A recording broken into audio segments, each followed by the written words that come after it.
ప్రజలకు ఉచితంగా వైద్య పరీక్షలు అందించేందుకు భారత సర్కార్ ప్రారంభించిన తెలంగాణ డయాగ్నోస్టిక్ వ్యవస్థను కాంగ్రెస్ ప్రభుత్వం 5 నెలల్లోనే కుప్పకూల్చడం బాధాకరమని మాజీ మంత్రి హరీష్ రావు ఆవేదన వ్యక్తం చేశారు.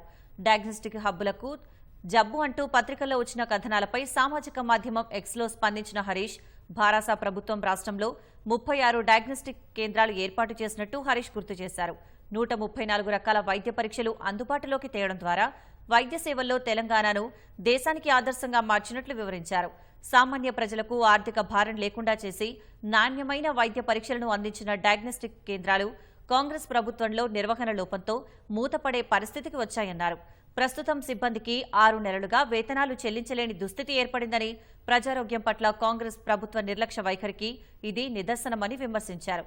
ఇప్పటికైనా కాంగ్రెస్ ప్రభుత్వం స్పందించి డయాగ్నోస్టిక్స్ కేంద్రాల్లో పనిచేస్తున్న వైద్యులకు, సిబ్బందికి పెండింగ్ వేతనాలు వెంటనే చెల్లించి డయాగ్నోస్టిక్ కేంద్రాల ద్వారా అన్ని రకాల పరీక్షలు, వైద్య సేవలు ప్రజలకు అందే విధంగా చర్యలు చేపట్టాలని ప్రభుత్వాన్ని హరీష్ రావు డిమాండ్ చేశారు.